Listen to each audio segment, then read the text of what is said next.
Hello friends, देव studies से मैं पूनम कुमारी आपका बहुत बहुत स्वागत करती हूँ। दोस्तों, आज मैं फिर से आप लोगों के सामने बीपीएससी का सेट लेकर के आई हूँ और यह नया सेट है। यह जो है आपका 2005 का पूछा गया प्रश्न है बीपीएससी का। इसका यह पार्ट 1 है। यह 2005 के क्वेश्चंस को दोस्तों 3 पार्ट में मैं बताऊंगी, यानी 50-50 प्रश्नों का सेट मैं ले रही हूँ। इससे रिलेटेड कई वीडियोस जो है पहले भी अपलोड किया जा चुका है, जिसमें कि आपका 99 का, फिर आपका 2002 का, 2004 का, और आज जो है हम लोग 2005 का सेट स्टार्ट किए थे। जिन दोस्तों ने पहले के वीडियोस नहीं देखे हैं तो वो आप प्लेलिस्ट में जा कर के इसके पहले के वीडियोस आप देख सकते हैं। तो चलिए आज के सेट के पहले प्रश्न की ओर हम लोग बढ़ते हैं। तो पहला प्रश्न है दोस्तों कि अंग्रेजी शासन काल में भारत का कौन सा जो क्षेत्र है अफीम उत्पादन हेतु प्रसिद्ध था। तो दोस्तों, अंग्रेजी शासन काल में जो है आपका भारत का जो है बिहार राज्य जो था दोस्तों, यह जो है आपका अफीम उत्पादन के लिए जो है प्रमुख माना जाता था। और उस समय जो है बिहार, उड़ीसा और आज का जो झारखंड है, ये सब जो है एक यानी बिहार राज्य में ही शामिल था। तो इसका ए ऑप्शन इसका सही जवाब हो जाएगा। अगला प्रश्न है हमारा कि 1855 ईस्वी में संथालों ने किस अंग्रेज कमांडर को हराया था।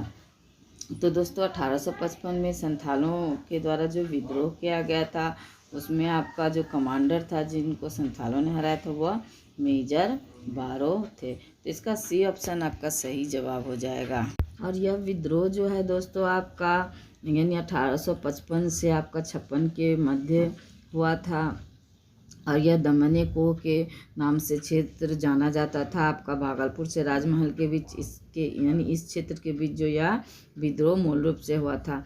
और यह जो संथाली विद्रोह दोस्तों सिद्धू एवं कान्हू के जो नेतृत्व में यह विद्रोह किया गया था आपका 1855 से 56 के मध्य। तो इसका सी ऑप्शन आपका सही जवाब हो जाएगा। अंग्रेजी भारतीय सेना में चर्बी वाले कारतूसों से चलने वाली एनफील्ड राइफल कब शामिल की गई। तो दोस्तों, भारतीय सेना में जो है चर्बी वाले कारतूसों से चलने वाली एनफील्ड राइफल जो है आपका दिसंबर 1856 में शामिल की गई। और यह जो है दोस्तों यानी दिसंबर 1856 से पहले जो है आपका जो पुराने लोहे के बंदूक जिसे ब्राउन ब्रेस के नाम से जानते थे, उसके स्थान पर एनफील्ड राइफल को शामिल किया गया। और इसका जो है प्रयोग प्रशिक्षण यानी प्रशिक्षण केंद्र जो है दोस्तों अम्बाला में यानी सियालकोट में दिया जाता था इसका प्रशिक्षण। तो आपका बी ऑप्शन इसका सही जवाब हो जाएगा, दिसंबर 1856 में शामिल किया गया। अगला प्रश्न है हमारा कि शारदा मणि कौन थी। तो दोस्तों, शारदा मणि जो है रामकृष्ण परमहंस की पत्नी थी। तो बी ऑप्शन इसका सही जवाब हो जाएगा। अगला प्रश्न है हमारा कि 1899 से 1900 ईस्वी के मुंडा क्रांति का नेता कौन था। तो दोस्तों, 1899 से 1900 ईस्वी के बीच मुंडा क्रांति का जो मुख्य नेता था वो बिरसा मुंडा थे। दोस्तों, इस विद्रोह को यानी मुंडा क्रांति के अलावा जो है इस विद्रोह को आपको उलगुलान विद्रोह के नाम से भी जाना जाता था। और यह जो है यानी इस सदी का जो है सबसे प्रसिद्ध आदिवासी विद्रोह था आपका 1899 से 1900 ईस्वी के बीच यह विद्रोह चला था। और इसका नेतृत्व किसने किया। तो बिरसा मुंडा के द्वारा यह नेतृत्व किया गया इस विद्रोह का। अगला प्रश्न है हमारा कि अखिल भारतीय किसान सभा के प्रथम सत्र की अध्यक्षता किसने की थी। तो दोस्तों, अखिल भारतीय किसान सभा की अध्यक्षता जो है दोस्तों आपका किसने की थी। स्वामी सहजानंद के द्वारा जो है इस अखिल भारतीय किसान सभा की स्थापना जो है आपका 1936 ईस्वी में हुई थी, जिसका बाद में नाम बदल करके दोस्तों क्या रखा गया, अखिल भारतीय किसान सभा कर दिया गया। यानी आरंभ में इसका अखिल भारतीय किसान कांग्रेस की रखा गया, बाद में जो है अखिल भारतीय किसान सभा रखा गया। और इसकी अध्यक्षता जो है स्वामी सहजानंद के द्वारा की गई थी। तो ए ऑप्शन इसका सही जवाब हो जाएगा। अगला प्रश्न है हमारा कि राजा राम मोहन राय द्वारा ब्रह्म समाज की स्थापना की गई। तो राजा राम मोहन राय द्वारा ब्रह्म समाज की जो स्थापना है दोस्तों 1828 में की गई थी। तो सी ऑप्शन इसका सही जवाब हो जाएगा। अगला प्रश्न है हमारा कि सत्यार्थ प्रकाश की रचना की गई। तो सत्यार्थ प्रकाश की जो रचना है दोस्तों वह स्वामी दयानंद सरस्वती के द्वारा की गई थी। और स्वामी दयानंद सरस्वती के जो द्वारा है दोस्तों 1875 ईस्वी में जो है आपका आर्य समाज की स्थापना की गई थी। और यह जो है सत्यार्थ प्रकाश के द्वारा जो है उन्होंने समाज के सिद्धांतों का आधार यानी ग्रंथ के रूप में इसका इस्तेमाल किया था। और यह जो है हिंदी भाषा में लिखी गई थी। तो इसका डी ऑप्शन आपका सही जवाब हो जाएगा। अगला प्रश्न है हमारा कि अनुशीलन समिति थी। तो अनुशीलन समिति क्या थी दोस्तों? तो अनुशीलन समिति जो है आपका एक क्रांतिकारी संगठन थी। और इसका गठन जो है दोस्तों 1905 यानी जिस साल बंगाल का विभाजन हुआ था उसी साल इसका गठन किया गया था आपका श्री पी मित्रा के द्वारा। मित्रा के द्वारा जो है इसका गठन किया गया था। तो यह एक क्रांतिकारी संगठन थी अनुशीलन समिति। अगला प्रश्न है हमारा कि किसने कहा था कि कांग्रेस आंदोलन ना तो लोगों द्वारा प्रेरित था और ना ही यह उनके द्वारा सोचा या योजनाबद्ध किया गया था। तो दोस्तों यह कथन जो है सर सैयद अहमद खां के द्वारा कहा गया था। और इस सर सैयद अहमद खां जो थे दोस्तों इन्होंने जो है आपका कांग्रेस के खिलाफ यानी ये लोग कांग्रेस के स्थापना के खिलाफ थे। और इन्होंने कांग्रेस के दुष्प्रचार के लिए जो है 1888 ईस्वी में जो है इन्होंने एक यानी यूनाइटेड इंडियन पेट्रियाटिक एसोसिएशन की स्थापना की, जिसका जो मूल उद्देश्य था दोस्तों कांग्रेस के प्रचार को निष्फल बनाना तथा लोगों को कांग्रेस से दूर करना। तो ये सर सैयद अहमद खां का जो है कथन है। अगला प्रश्न है हमारा कि सुरक्षा प्रकोष्ठ की नीति संबंधित है। तो सुरक्षा प्रकोष्ठ की नीति जो है आपका वॉरेन हेस्टिंग्स से संबंधित है। सुरक्षा प्रकोष्ठ की नीति जिसे हम लोग घेरे की नीति के नाम से भी जानते हैं, यह जो है 1765 से लेकर के जो है 1813 तक जो है लागू रहा। इस नीति से मूल रूप से जो है वॉरेन हेस्टिंग्स और जो है आपका वेलेस्ली संबंधित थे। तो वेलेस्ली चूंकि ऑप्शन में नहीं है, अगर वेलेस्ली ऑप्शन में हो तो आप उसे भी टिक कर सकते हैं।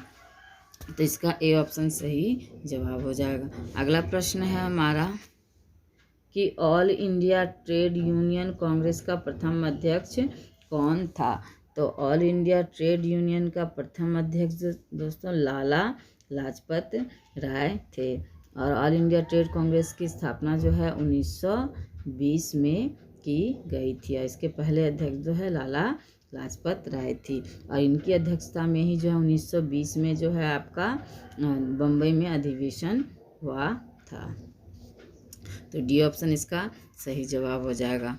अगला प्रश्न हमारा कि वह कौन से कांग्रेस अध्यक्ष थे जिसने क्रिप्स मिशन व लॉर्ड वेवल दोनों से वार्ताएं की?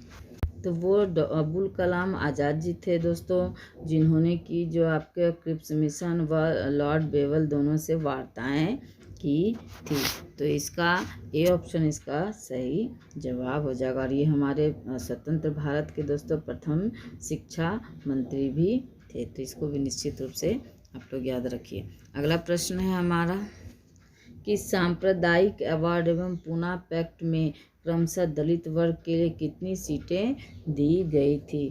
तो सांप्रदायिक अवार्ड एवं पूना पैक्ट में जो है क्रमशः दलित वर्ग के लिए जो है आपका 71 व 147 सीटें दी गई थी। तो इसका बी ऑप्शन आपका सही जवाब हो जाएगा। अगला प्रश्न है हमारा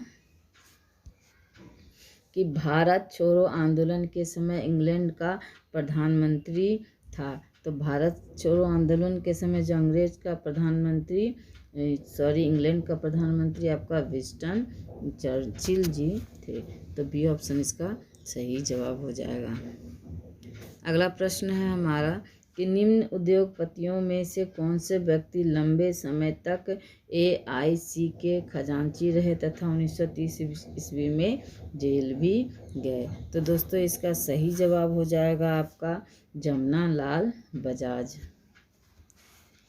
ये जो जमना लाल बजाज थे दोस्तों, ये भारत के प्रति ब्रिटिश सरकार की जो नीतियों का विरोध करते हुए इन्हें जो यानी अंग्रेज़ों के द्वारा इन्हें राय बहादुर की उपाधि दी गई थी। तो इन्होंने जो अंग्रेज़ों की नीति के विरोध में जो है इस उपाधि को त्याग दिया और ये कांग्रेस के कोषाध्यक्ष पद पर भी 1920 से 1942 तक रहे थे।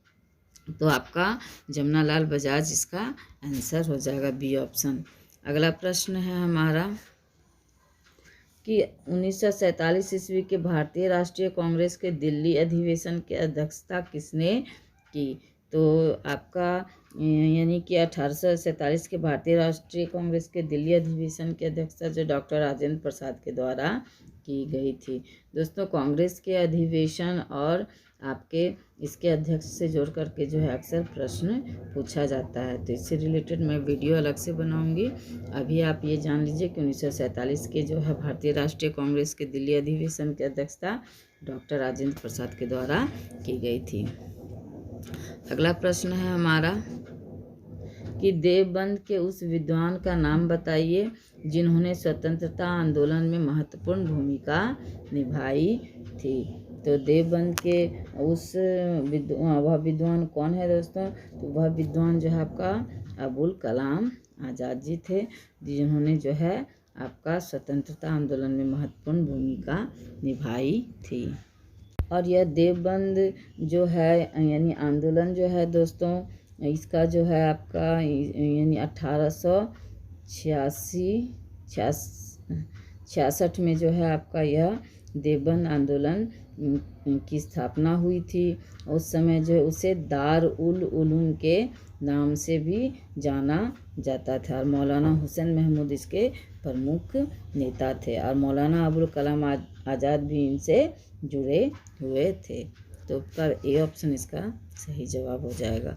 अगला प्रश्न है हमारा कि बम्बई में अखिल भारतीय व्यापार कांग्रेस की स्थापना कब हुई। तो बम्बई में जो है आपका अखिल भारतीय व्यापार संघ की स्थापना जो है आपका 1920 ईस्वी में की गई थी।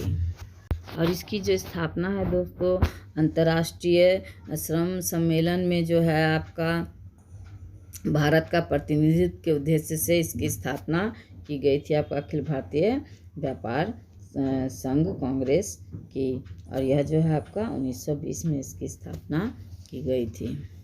अगला प्रश्न है हमारा कि अमृत बाजार पत्रिका की स्थापना किसने की। तो अमृत बाजार पत्रिका की स्थापना जो है आपका शिशिर कुमार घोष के द्वारा की गई थी। तो इसका डी ऑप्शन सही जवाब हो जाएगा।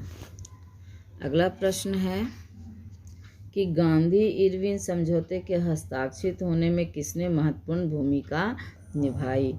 तो गांधी इरविन समझौते को जो हस्ताक्षरित होने में तेज बहादुर सप्रू जी की जो है महत्वपूर्ण भूमिका रही। तो इसका सी ऑप्शन सही जवाब हो जाएगा। अगला प्रश्न है हमारा कि निष्क्रिय विरोध के सिद्धांत का प्रतिपादन किसने किया। तो निष्क्रिय विरोध के सिद्धांत का प्रतिपादन जो है दोस्तों अरविंद घोष के द्वारा किया गया था। इन्होंने जो है 1890 ईस्वी में जो है ICS की परीक्षा पास की थी और ये जो है युगांतर नामक जो है इन्होंने पत्रिका भी निकाली थी। तो युगांतर से जोड़कर भी अक्सर प्रश्न पूछा जाता है।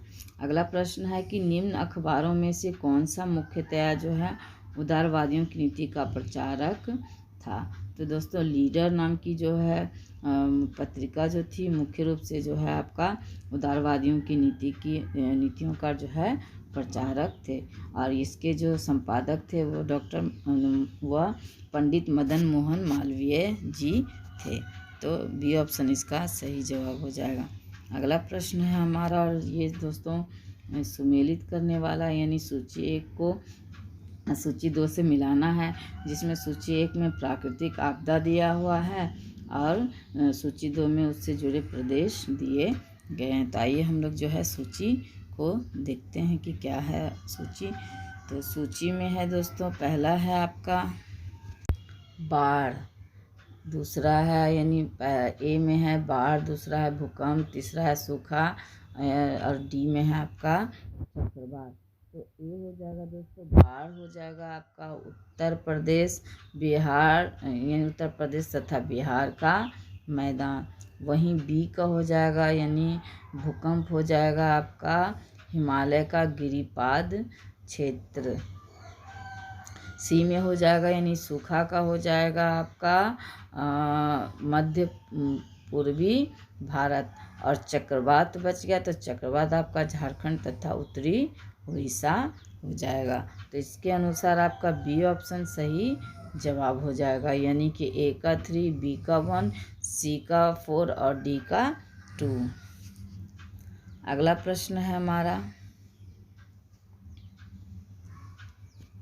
कि भारत में भू आकारों की रचना के संबंध में निम्नलिखित कथनों पर मनन कीजिए। पहला ऑप्शन है कि संरचनात्मक दृष्टि से मेघालय पठार दक्कन पठार का ही विस्तारित भाग है। तो ये बिल्कुल सही है दोस्तों कि संरचनात्मक दृष्टि से जो मेघालय का पठार वह दक्कन पठार का ही विस्तारित भाग है। दूसरा है कि कश्मीर घाटी की रचना एक सम अभिनति में हुई है। तो यह भी आपका सही है। गंगा मैदान की रचना एक अग्रगर्त में हुई है। तो यह भी सही है। चौथा है हिमालय की उत्पत्ति भारतीय प्लेट, यूरोपीय प्लेट तथा चीनी प्लेट के त्रिकोणीय आपका अभिसरण के फलस्वरूप हुई है। तो ये आपका गलत हो जाएगा दोस्तों, यानी ये बाकी 1, 2 और 3 सही हो जाएगा, ये चौथा जो है आपका गलत हो जाएगा। तो इसके अकॉर्डिंग आंसर हम लोग देखते हैं क्या होगा। तो ये आपका पहला ही इसका आंसर हो जाएगा कि 1, 2 तथा 3 सही है। अगला प्रश्न है हमारा कि भारत का कौन सा राज्य सर्वाधिक अभ्रक उत्पादन करता है। तो दोस्तों आंध्र प्रदेश जो है सर्वाधिक जो है आपका अभ्रक का उत्पादन करता है। दूसरे नंबर की अगर हम लोग बात करें तो झारखंड आता है। तो प्रथम नंबर आपका हो गया आंध्र प्रदेश और द्वितीय नंबर हो गया झारखंड अभ्रक के उत्पादन में। अगला प्रश्न है हमारा कि भारत में कतिपय लौह इस्पात संयंत्र जो है पश्चिमी तट से होकर आयोजित किए गए हैं। इस उद्योग के ऐसे अवस्थितीय स्थित्यांतरण का प्रमुख कारण क्या है। तो इसका सही जवाब हो जाएगा दोस्तों आपका गोवा एवं मध्य प्रदेश के कुछ भागों में जो है उत्तम श्रेणी के लौह अयस्क निक्षेपों का मिलना तथा इस क्षेत्र में इस्पात निर्यात की तुलनात्मक सुविधा होना। तो आपका बी ऑप्शन इसका सही जवाब हो जाएगा। अगला प्रश्न है हमारा कि भारत में ऊर्जा उत्पादन एवं उपभोग के संबंध में निम्नलिखित में से कौन सा कथन सही है। तो ऊर्जा उत्पादन एवं उपभोग के संबंध में जो है कौन सा कथन सही है यह पूछा जा रहा है दोस्तों। तो इसका सही जवाब हो जाएगा डी ऑप्शन इसका सही जवाब हो जाएगा कि भारत में जो है ऊर्जा का उपयोग करने वाला प्रमुखतम क्षेत्र उद्योग है। तो डी ऑप्शन इसका सही जवाब हो जाएगा। अगला प्रश्न है हमारा कि सबसे छोटा दिन कब होता है। तो सबसे छोटा दिन जो है दोस्तों आपका 22 दिसंबर को होता है और 21 जून को जो है सबसे बड़ा दिन होता है और 21 मार्च और आपका 23 सितंबर को जो है आपको दिन और रात जो है क्या होता है दोस्तों आपका बराबर होता है। और दिन और रात क्यों होता है, तो आप लोगों को पता होगा कि पृथ्वी जो है सूर्य के और जो है आपका पश्चिम से जो है आपका पूर्व की दिशा में जो है लट्टू के भांति घूमती है, यानी उसका चक्कर लगाती, इस वजह से जो है दिन और रात होता है। अगला प्रश्न है हमारा कि सूर्य ग्रहण तब होता है जब, तो सूर्य ग्रहण कब होता है दोस्तों, तो सूर्य ग्रहण जो है आपका जब चंद्रमा बीच में होती है तब सूर्य ग्रहण, यानी पृथ्वी और सूर्य के बीच जब चंद्रमा बीच में आ जाती है तब क्या होता है, सूर्य ग्रहण होता है। और अगर चंद्र ग्रहण की बात करें हम लोग, तो सूर्य और चंद्रमा के बीच जब पृथ्वी आ जाती है तो चंद्र ग्रहण लगता है। अगला प्रश्न है हमारा कि इजराइल की उभयनिष्ठ सीमाएं है, तो इजराइल की उभयनिष्ठ सीमाएं क्या है दोस्तों, तो इजराइल की जो उभयनिष्ठ सीमाएं लेबनान, सीरिया, जॉर्डन तथा मिस्र के साथ है, तो ए ऑप्शन इसका सही जवाब हो जाएगा। अगला प्रश्न है कि 64,000 किलोमीटर लंबाई एवं 2,000 किलोमीटर से 2,400 किलोमीटर चौड़ाई वाला एक कटक उत्तरी एवं दक्षिणी अटलांटिक महासागरीय द्रोणियों के मध्य से गुजरता हुआ हिंद महासागरीय द्रोणी और फिर ऑस्ट्रेलिया तथा अंटार्कटिका के बीच से दक्षिण प्रशांत महासागरीय द्रोणी में प्रवेश करता है, तो यह कटक है। तो यह क्वेश्चन बहुत दिमाग लगाने वाला है दोस्तों, जिनको डीपली जानकारी होगा वही इस चीज़ को समझ पाएंगे। तो ऑप्शन देख लेते हैं हम लोग इसका क्या क्या है। तो 4 ऑप्शन में जो है दोस्तों इसका सही जवाब हो जाएगा आपका डॉल्फिन चैलेंसर कटक, यानी कि वह क्षेत्र आपका डॉल्फिन चैलेंसर कटक के नाम से जाना जाता है। अगला प्रश्न है हमारा कि महासागर में ऊंची जल तरंगे कैसे उठती है, तो महासागर में ऊंची जल तरंगे जो है दोस्तों चंद्रमा के प्रभाव से उठती है। और यह जो भी प्रश्न अभी पूछे जा रहे हैं दोस्तों, ये ज्योग्राफी से, ये 2-3 प्रश्न जो है ज्योग्राफी से पूछे गए हैं। अगला प्रश्न है दोस्तों, इस प्रश्न में भी जो है सूची 1 को सूची 2 से मिलाना है, जिसमें सूची 1 में रेल मार्ग है और दूसरा सूची 2 में जो उससे जोड़ने वाले स्थान हैं। तो आइए हम लोग देखते हैं कि क्या क्या सूचियाँ दी गई है। तो इसका सही जवाब हो जाएगा दोस्तों बी ऑप्शन, यानी कि आपका ए का हो जाएगा। ए में है आपका यूरोपीय ट्रांस कॉन्टिनेंटल रेल मार्ग, इसका हो जाएगा आपका 4 यानी पेरिस से बारसा। वहीं बी में है आपका ट्रांस एंडिन रेल मार्ग, इसका हो जाएगा आपका ब्यूनस आयर्स से वालपराइंजो।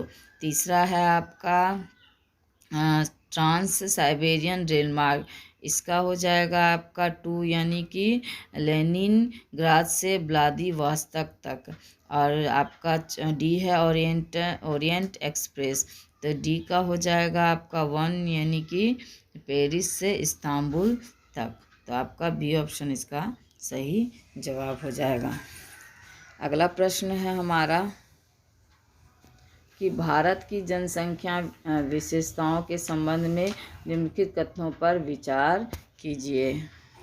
पहला ऑप्शन है कि 1991 से जो है आपका थोड़ा प्रिंटिंग मिस्टेक है दोस्तों, मीन्स साफ नहीं आ रहा है, आप लोग मैनेज कर लेना।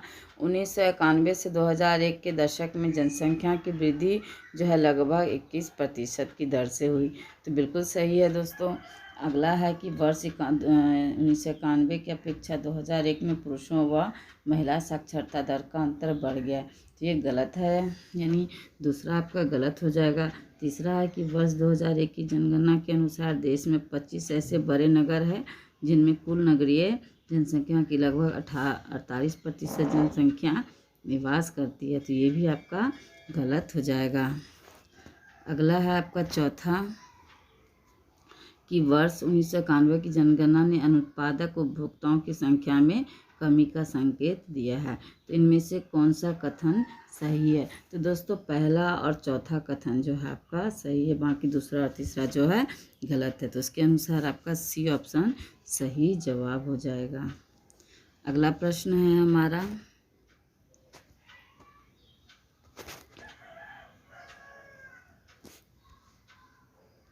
कि वर्ष 2001 की जनगणना के अनुसार सर्वाधिक कुल शहरी जनसंख्या वाला राज्य कौन सा आपका है। तो वर्ष 2001 की जनगणना के अनुसार जो है सर्वाधिक शहरी जनसंख्या वाला राज्य जो है आपका महाराष्ट्र है। आपका बी ऑप्शन इसका सही जवाब हो जाएगा। जनगणना से जोड़ करके अक्सर हर एग्जाम्स में प्रश्न पूछा जाता है दोस्तों। तो मैंने जनगणना से संबंधित जो डिस्क्रिप्टिव वीडियो भी अपलोड किया हुआ है और ऑब्जेक्टिव भी, तो 4 कुल वीडियो जो है आपका जनगणना से संबंधित अपलोड किया जा चुका था। आप लोग प्लेलिस्ट में जाकर भी उसे देख सकते हैं। तो इसका सही जवाब हो जाएगा आपका वर्ष 2001 की जनगणना के अनुसार, रिपोर्ट के अनुसार किस राज्य में साक्षरता की दर सबसे कम है। तो आपका 2001 की जनगणना के अनुसार जो है आपका बिहार में जो है साक्षरता की दर जो है सबसे कम है। तो सी ऑप्शन इसका सही जवाब हो जाएगा। अगला प्रश्न है हमारा कि वर्ष 2001 की जनगणना के अनुसार निम्नलिखित में से कौन सा राज्य साक्षरता के राष्ट्रीय औसत से नीचे है। तो दोस्तों उड़ीसा राज्य जो है आपका 2001 की जनगणना के अनुसार साक्षरता के राष्ट्रीय औसत से सबसे नीचे है। तो सी ऑप्शन इसका सही जवाब हो जाएगा। अगला प्रश्न है कि भारत में जनसंख्या वृद्धि के इतिहास में कौन सा वर्ष महाविभाजन का वर्ष कहलाता है। तो दोस्तों डी ऑप्शन इसका सही जवाब हो जाएगा। 1921 का जो वर्ष है वह जो महाविभाजन का वर्ष कहलाता है।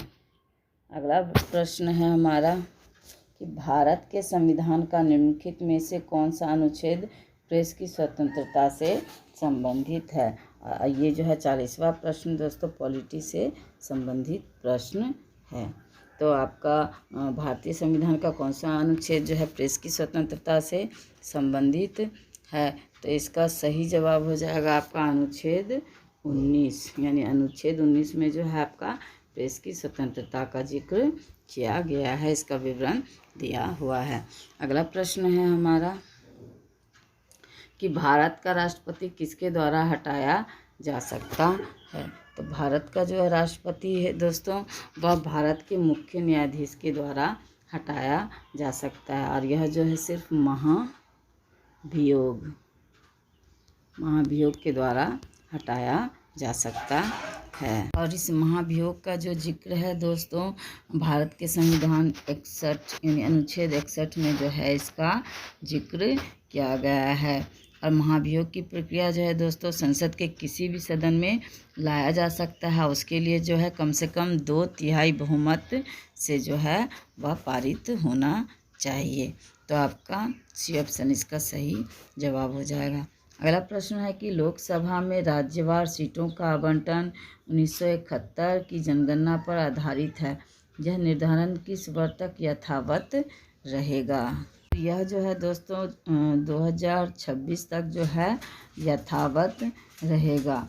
और संविधान के 87वें संशोधन में जो है यह आपका यानी कि यह नियम लाया गया था कि यह आपका यानी यह निर्धारण यथावत आपका यानी 2026 तक रहेगा। अगला प्रश्न है हमारा कि राज्यसभा में राष्ट्रपति द्वारा कितने सदस्य मनोनीत किए जाते हैं। तो आपका राज्यसभा में अधिक से दोस्तों 250 सदस्य जो है 250 सदस्य जो है मनोनीत यानी सदस्य होते हैं। इनमें से 238 सदस्य राज्य और संघ राज्य क्षेत्रों के प्रतिनिधि होते हैं। मात्र 12 सदस्य जो है दोस्तों आपका राज्यसभा में राष्ट्रपति द्वारा जो है मनोनीत किए जाते हैं। तो आपका सी ऑप्शन इसका सही जवाब हो जाएगा। अगला प्रश्न है हमारा कि भारत का प्रधानमंत्री मुखिया है। तो दोस्तों भारत का प्रधानमंत्री जो है आपका केंद्रीय सरकार का मुखिया होता है, क्योंकि भारत में जो है संघीय शासन व्यवस्था अपनाई गई है दोस्तों। तो भारत में केंद्र में अलग सरकार होती है और राज्यों में अलग सरकार होती है। तो प्रधानमंत्री जो है केंद्र सरकार का मुखिया होता है। वहीं राज्यों की बात करें तो राज्य में जो है आपका सीएम यानी जो आपका चीफ मिनिस्टर वह मुखिया होता है। अगला है कि निम्नलिखित में से कौन सा विषय समवर्ती सूची में है। तो दोस्तों शिक्षा जो है आपका समवर्ती सूची में शामिल किया गया है। दोस्तों हमारे संविधान में 3 सूचियां जो है निर्धारित की गई, एक केंद्र सूची और एक राज्य सूची और आपका एक समवर्ती सूची। तो केंद्र सूची पर जो मुख्य रूप से जो है कानून बनाने का हक केंद्र सरकार को जाता है।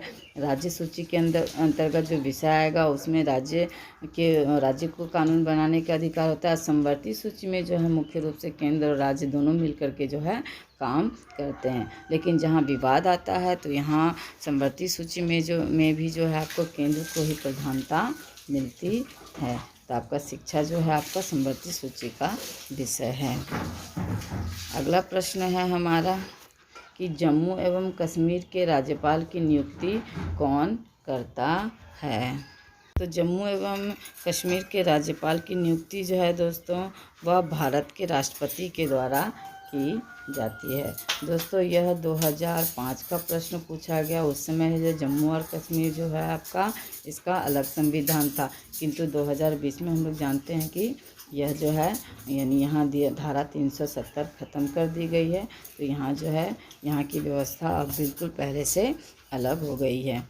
चलिए अगला प्रश्न देख लेते हैं हम लोग। अगला प्रश्न है हमारा कि योजना आयोग की स्थापना कब हुई थी। तो योजना आयोग की जो स्थापना है दोस्तों 15 मार्च 1950 को हुई थी। तो बी ऑप्शन इसका सही जवाब हो जाएगा। और योजना आयोग का अध्यक्ष जो है दोस्तों आपका प्रधानमंत्री होता है। और यह जो योजना आयोग अब आपका नीति आयोग के नाम से जाना जाता है। अध्यक्ष इसका अब भी जो है प्रधानमंत्री ही होते हैं। तो आप इसको भी निश्चित रूप से याद रखना। अगला प्रश्न है हमारा कि निम्नलिखित में से किसको संविधान द्वारा मौलिक अधिकारों को लागू करने की शक्ति दी गई है। तो इसका सही जवाब हो जाएगा दोस्तों। तो इसका सही जवाब हो जाएगा दोस्तों डी ऑप्शन आपका सर्वोच्च न्यायालय एवं उच्च न्यायालयों को। संविधान के द्वारा जो दोस्तों भारतीय नागरिकों को जो है मौलिक अधिकार दिए गए हैं, इसके लागू करने का जो अधिकार है आपको सर्वोच्च न्यायालय एवं उच्च न्यायालयों को दिया गया है। अगला प्रश्न है हमारा कि जिस समिति की सिफारिश पर भारत में पंचायती राज की स्थापना की गई उसका अध्यक्ष कौन था। बलवंत राय मेहता जो है आपका पंचायती राज की स्थापना उनकी अध्यक्षता में की गई थी। और इस बलवंत राय मेहता समिति की स्थापना जो है 1957 में की गई थी। तो आपका सी ऑप्शन इसका सही जवाब हो जाएगा। अगला और अंतिम प्रश्न है इस वीडियो का दोस्तों कि पंचायत के चुनाव कराने हेतु निर्णय किसके द्वारा लिया जाता है। दोस्तों पंचायत का चुनाव कराने का निर्णय जो है दोस्तों वह राज्य सरकार के द्वारा लिया जाता है। यह जो है राज्य सूची के अंतर्गत यह विषय आता है। तो आपका बी ऑप्शन इसका सही जवाब हो जाएगा। तो कैसे लगे प्रश्न दोस्तों, अगर अच्छे लगे तो मेरे वीडियो को लाइक और अपने दोस्तों को शेयर ज़रूर करें। और अब तक अगर मेरे चैनल को सब्सक्राइब नहीं किए हैं तो मेरे चैनल को सब्सक्राइब भी ज़रूर कीजिए। धन्यवाद दोस्तों।